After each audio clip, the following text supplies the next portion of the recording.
The doorbell rang through the security camera like a bad joke I'd been waiting 12 years to hear.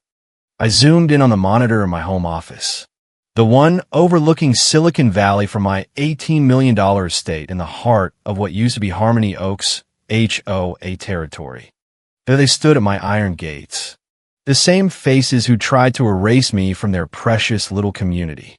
Karen Whitaker, president for life, or at least until today, her pastel polo shirt still perfectly pressed, HOA badge gleaming like a crown she'd stolen.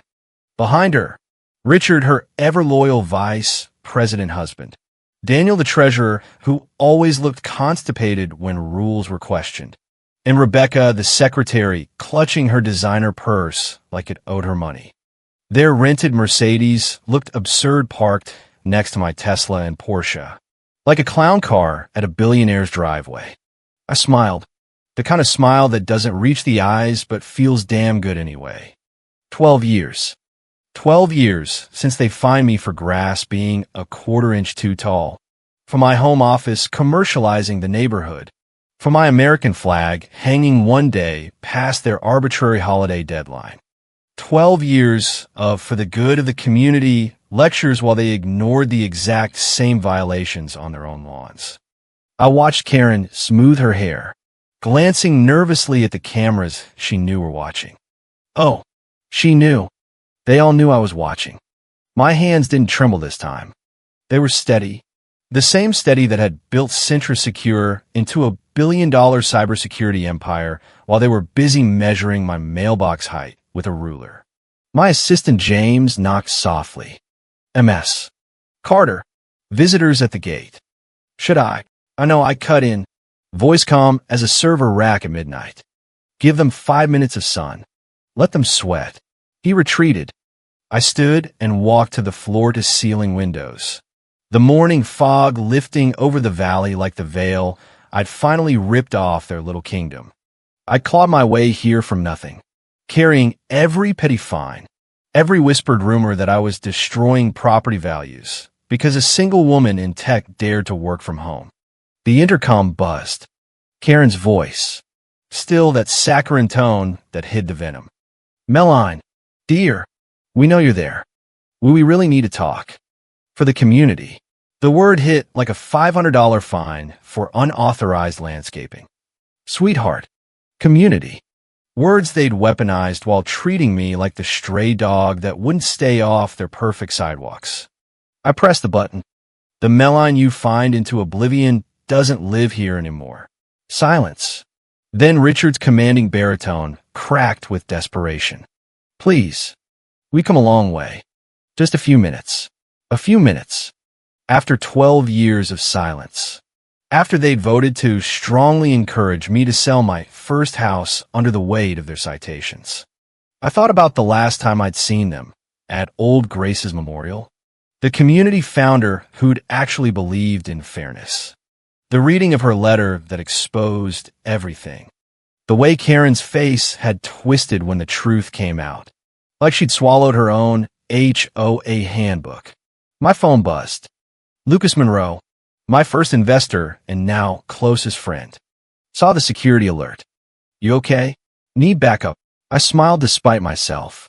This was my real community now. Lucas, Dr. Evelyn Ross, my mentor. My team of 400 who celebrated every win instead of measuring my grass. Not the 4 clowns baking in the sun outside. But curiosity, that delicious, dangerous thing. 1.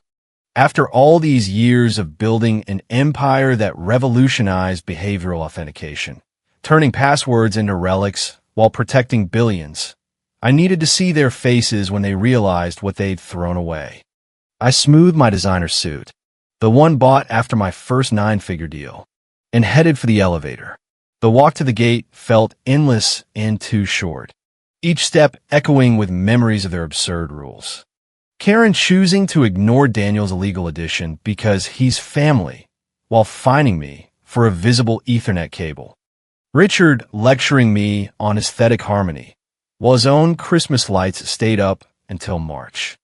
The community newsletters that always featured Rebecca's perfect rose garden but never failed to mention certain residents' lowering values. I stopped just inside the gate. Iron bars still between us like the bylaws they twisted. "You have 5 minutes," I said. Voice flat. "Starting now." They straightened, hope flickering like a dying bulb. But it wasn't reunion hope. It was hunger. Karen stepped forward first. All fake warmth. "Meline, sweetheart, we've made terrible mistakes. The board we've spent years regretting how we enforced the covenants on you." "Years?" I repeated, letting the sarcasm drip. Yet this is the first time that regret decided to drive across the state in a rental car. Richard cleared his throat. "We were wrong. Rules are rules. But family, community should be about support." Behind him, Daniel shifted, his once athletic frame now soft from stress. Rebecca's makeup slightly smudged. They looked older, worn, exactly like people whose little empire was crumbling under the weight of their own hypocrisy. Growing up, no. Moving into Harmony Oaks 12 years ago felt like stepping into a pastel nightmare dressed as paradise. The colonial-style homes, manicured lawns, white picket fences screaming American dream. Karen Whitaker had greeted me at the welcome committee meeting with that smile that could curdle milk. "We're so thrilled to have a young professional like you. Meline, just remember, the covenants keep us all harmonious." Harmonious. That word became my personal hell. First violation came week 1. My driveway parking because I dared unload tech equipment from my car instead of the garage. $250 fine. Aesthetic consistency, Karen explained at the board meeting. Voice dripping concern while her own SUV sat crooked for months. Then the grass. My lawn guy was 20 minutes late. It hit 2¼ inches. Another $300. The standard is 2 inches exactly. Dear. For property values. Property values.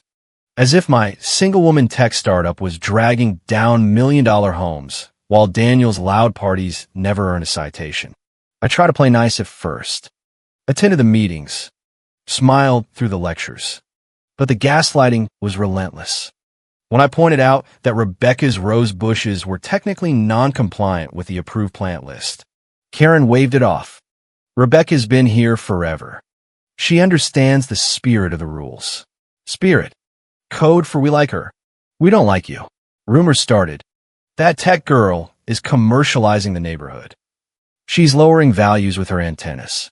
My mailbox flag, red, white, and blue, 1 inch too high according to their arbitrary measurement, earned me another fine and a community newsletter reminder about certain residents. I stayed silent, but I documented everything. My cybersecurity background made it easy. Hidden cameras in my yard, audio on every board call I could legally record, timestamps on every citation. While they measured my hedges with rulers, I measured their hypocrisy. Grace, the elderly founder who still lived in the original house, was the only one who saw through it. She'd pull me aside after meetings. "Don't let them dim your light. Meline, these rules were meant to protect, not punish." She was the grandmother I never had. The only one who defended me when Karen pushed for a special assessment to fix my supposed violations. The comparisons were constant, cruel, and petty. Daniel's new deck, built without permits, got a wink and a nod. Rebecca's loud holiday parties that violated noise ordinances, community spirit. My home office setup, perfectly legal but visible from the street, disruptive commercial activity. Fines piled up, thousands, then tens of thousands. I ate ramen, worked 18-hour days, and paid everyone while my startup grew in secret. They thought they were breaking me. They were forging me. The breaking point came at Grace's memorial. The church was packed with the same neighbors who'd shunned me. I sat in the back, feeling her absence like a missing line of code. Though reading the next day in the sterile HOA office downtown.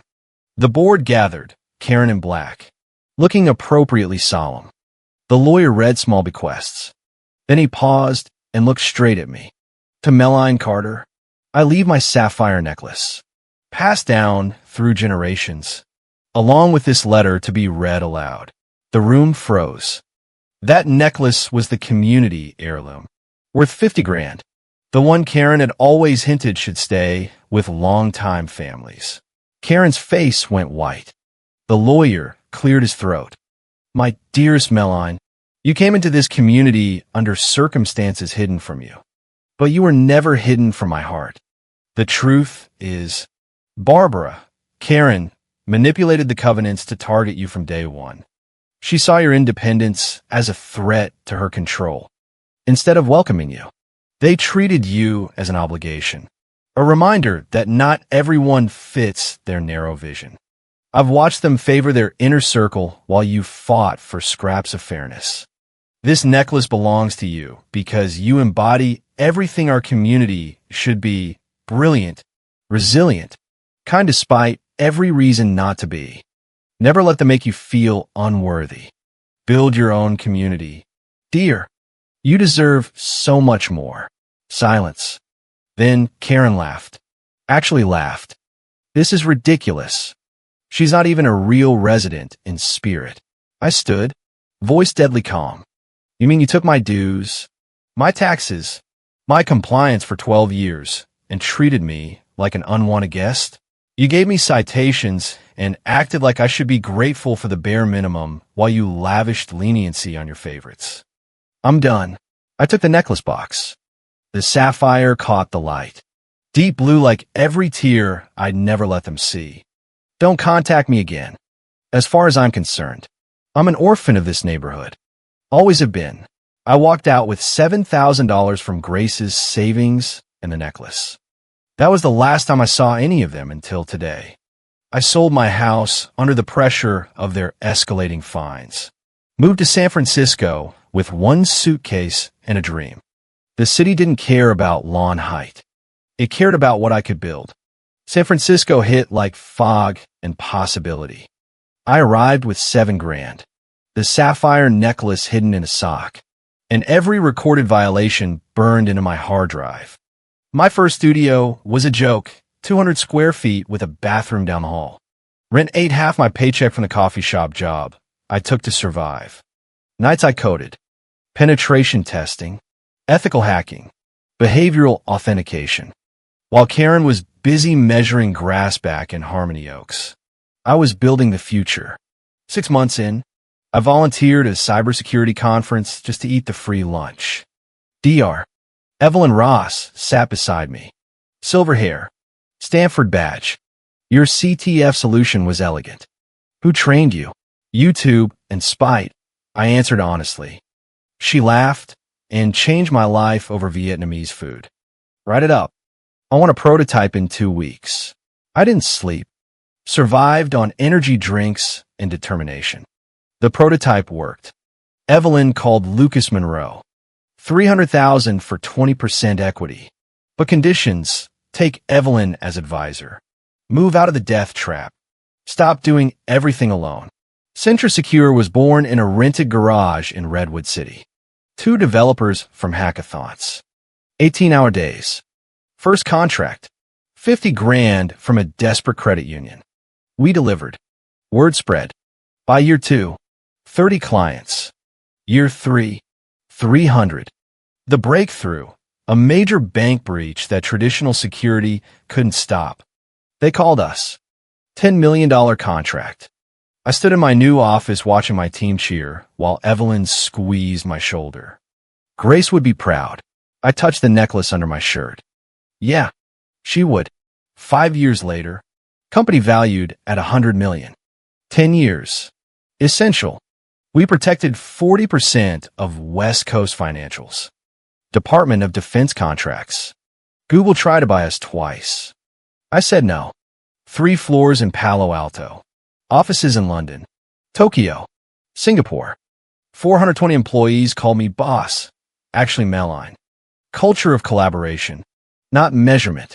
No one fined for grass height. Success is isolating in new ways. Dating became a minefield of dollar signs. Friendships complicated by wealth. But my real community formed. Evelyn, the mother I needed. Lucas, the brother. My executive team, who'd been there since the garage.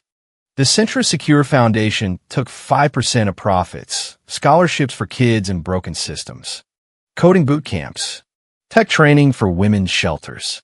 Last year alone, 300 careers launched. I quietly funded the ignored ones, the kids whose communities couldn't see their worth. No press, just checks when hope ran out. Evelyn called it building an army of rescued geniuses. I called it giving them what grace gave me. Proof someone saw them. The irony? My face was everywhere after the $2 billion IPO. Magazine covers. 60 Minutes. The girl they'd find into exile had become impossible to ignore. I know they saw it. Karen's social media obsession. Richard's country club circles. Daniel and Rebecca's tech-adjacent lives. Yet silence. Until today, when their little HOA empire started crumbling under class action lawsuits from residents tired of the same petty tyranny that had driven me out. Fines misused. Funds siphoned. Covenants weaponized. They needed help. They needed me. 24 hours later, they returned. This time I let them in. They walked through my home like tourists in a museum, eyes wide at the soaring ceilings. Original art. Windows overlooking the valley. I led them to the conference room, where I'd closed billion-dollar deals. Before we begin, I said, opening my laptop, I want to show you something. The screen filled with photos. They're community Christmases from 12 years ago, the ones after they'd ostracized me. Everyone's smiling around trees. The spot where I used to stand awkwardly now filled with a potted plant. How did you? Karen started. Your newsletters are quite prolific, I replied. I clicked through more. Birthdays, block parties, Daniel's editions, Rebecca's parties. 12 years of a community that had surgically removed me. Then my photos, hackathons alone, college graduation with only Evelyn, first office with secondhand furniture, celebrating first client with gas station champagne. I built everything from that nothing, I said quietly. While you measure my grass, Karen's composure cracked first. Meline, we understand you're angry. Angry, I interrupted. Anger burned out years ago. What's left is clarity. I pulled up another screen, email chains from 6 months ago when the Forbes article on my net worth dropped. Karen had written, maybe it's time to reach out. Richard replied, let's wait until we really need her. Well, here we were. Rebecca flushed. You hacked our emails? I laughed softly. I run a cybersecurity company. I don't need a hack. Your own kids reached out. Tyler, Rebecca's son, connected on LinkedIn. Bright kid. He forwarded the family, board, group chat where you discussed how to approach the Meline situation for maximum benefit. The room went dead silent. Which brings me to my decision, I continued. They leaned forward like sharks, smelling blood. I will not give you $3 million. I will not invest in your failing HOA revival plan. I will not share Centra Secure stock with any of you. Disappointment hit like a dropped gavel. Daniel's hands clenched. Richard's face reddened. Karen looked ready to cry, crocodile tears. However, I said, and they froze. I will establish education trusts for the younger residents and the children of board members. Full college tuition, living expenses, startup funds if they choose entrepreneurship. Managed by my team. Not a penny through your hands. Karen started to protest. I'm not finished. The trusts come with conditions. They must maintain a 3.0 GPA. Complete annual internships at companies I approve. Real work. No nepotism. Attend financial literacy courses. And spend 1 month each summer volunteering with the Centra Secure Foundation. Working with kids who weren't born into privilege. You're trying to control them, Rebecca snapped. I'm trying to ensure they don't become you. I replied evenly. They'll learn the value of work, money, and empathy, the things your covenants never taught. Richard stood. And what about us? We're supposed to just lose everything. Yes, I said simply. The same way I lost everything when you exiled me. But unlike me, you'll have each other. Your real community. That should be enough. Shouldn't it? Karen's tears finally fell. This is cruel. No, I said. Cruel was finding a 22-year-old for grass height while ignoring your own violations. Cruel was changing the narrative, so I was the problem. This is justice. I stood, signaling the end. One more thing. I pulled up a press release on my tablet. Tomorrow, Centra Secure launches Phoenix Protocol, a behavioral authentication platform specifically for communities recovering from mismanagement. Enterprise-level security at startup prices. It will help residents challenge unfair covenants transparently and protect against the kind of abuse you specialized in. Richard went white. He understood. It would destroy any chance of their traditional HOA power grab returning. You planned this, Daniel accused. I've been developing Phoenix for 2 years, I smiled. Your timing is just unfortunate. Or poetic. You exile me at my lowest. Now I succeed at yours. Security appeared at the door. I'd signaled earlier. My team will escort you out. Trust paperwork goes to your lawyers. The children can accept or decline at 18. More choice than you ever gave me. As they were let out, Karen turned back one last time. We're still your community. Meline, I touched the sapphire necklace. Community doesn't exile you when you're inconvenient. Community doesn't return only when you're useful. Community is chosen. And I chose mine. It just doesn't include you. Rebecca couldn't resist one last barb. You'll regret this when you're old and alone like Grace.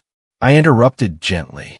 Grace had you, her real community, and you barely visited. I saw the visitor logs. I was the only one who came regularly. So tell me, who really dies alone? The one without the old board, or the one whose board never cared? They left in silence, the rented Mercedes disappearing down the drive. I stood at the window until they were gone, then walked to my garden, the one place I felt true peace. The sun set over the valley in amber and rose. I sat on the bench under the oak I'd planted the day escrow closed. Phone buzzing with messages from my real community. Evelyn, how did it go? Need me? Lucas, Sarah made lasagna. Emma insists you need comfort food. Marcus, Phoenix launch is ready. They'll never see it coming. I texted back I was fine. I'd see them tomorrow. Because they would show up. That's what real community does. Later that evening, finishing the trust paperwork in my office, an unexpected email appeared. Sender, Tyler Whitaker, Rebecca's son, Aunt Meline. It began, calling me Aunt even though we'd never met. Mom came home crying. She won't say what happened, but I wanted you to know something. Last month, I gave a presentation about my hero for English class.